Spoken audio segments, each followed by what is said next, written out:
Exode, chapitre 22.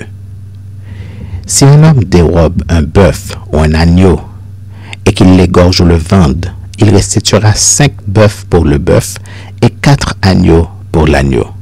Si le voleur est surpris, dérobant avec effraction, et qu'il soit frappé et meurt, on ne sera point coupable de meurtre envers lui. Mais si le soleil est levé, on sera coupable de meurtre envers lui. Il fera restitution. S'il n'a rien, il sera vendu pour son vol. Et si ce qu'il a dérobé, bœuf, âne ou agneau, se trouve encore vivant entre ses mains, il fera une restitution au double. Si un homme fait du dégât dans un champ ou dans une vigne, et qu'il laisse son bétail paître dans le champ d'autrui, il donnera en dédommagement le meilleur produit de son champ et de sa vigne. Si un feu éclate et rencontre des épines, et que du blé en gerbe ou sur pied, ou bien le champ soit consumé, celui qui a causé l'incendie sera tenu à un dédommagement. Si un homme donne à un autre de l'argent ou des objets à garder, et qu'on les vole dans la maison de ce dernier, le voleur fera une restitution au double dans le cas où il serait trouvé.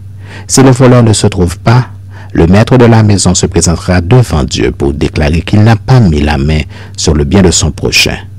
Dans toute affaire frauduleuse concernant un bœuf, un âne, un agneau, un vêtement ou un objet perdu au sujet duquel on dira c'est cela, la cause des deux parties ira jusqu'à Dieu. Celui que Dieu condamnera fera à son prochain une restitution au double. Si un homme donne à un autre un âne, un bœuf, un agneau ou un animal quelconque à garder, et que l'animal meurt, se casse un membre ou soit enlevé sans que personne l'ait vu, le serment au nom de l'Éternel interviendra entre les deux parties, et celui qui a gardé l'animal déclarera qu'il n'a pas mis la main sur le bien de son prochain. Le maître de l'animal acceptera ce serment, et l'autre ne sera point tenu à une restitution. Mais si l'animal a été dérobé chez lui, il sera tenu vis-à-vis de son maître à une restitution. Si l'animal a été déchiré, il le produira en témoignage, et il ne sera point tenu à une restitution pour ce qui a été déchiré. Si un homme emprunte à un autre un animal, et que l'animal se casse un membre, ou qu'il meurt en l'absence de son maître, il y aura lieu à restitution. Si le maître est présent, il n'y aura pas lieu à restitution. Si l'animal a été loué, le prix du louage suffira. Si un homme séduit une vierge qui n'est point fiancée et qu'elle couche avec elle, il paiera sa dot et la prendra pour femme. Si le père refuse de la lui accorder, il paiera en argent la valeur de la dot des vierges. Tu ne laisseras point vivre la magicienne. Quiconque couche avec une bête sera puni de mort. Celui qui offre des sacrifices à d'autres dieux qu'à l'Éternel sera voué à l'Éternel seul, sera voué à l'extermination. Tu ne maltraiteras point l'étranger et tu ne l'opprimeras point, car vous avez été étrangers dans le pays d'Égypte.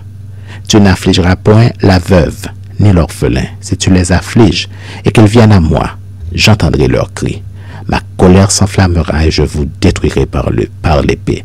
Vos femmes deviendront veuves et vos enfants orphelins. Si tu prêtes de l'argent à mon peuple, au pauvre qui est avec toi, tu ne seras point à son égard comme un créancier. Tu n'exigeras de lui point d'intérêt. Si tu prends en gage le vêtement de ton prochain, tu le lui rendras avant le coucher du soleil, car c'est sa seule couverture. C'est le vêtement dont il s'enveloppe le corps. Dans quoi coucherait-il? S'il crie à moi, je l'entendrai, car je suis miséricordieux. Tu ne maudiras point Dieu, et tu ne maudiras point le prince de ton peuple.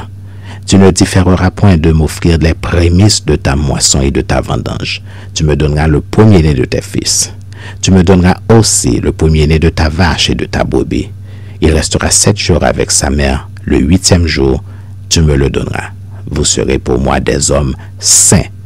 Vous ne mangerez point de chair déchirée dans les champs. Vous la jetterez aux chiens.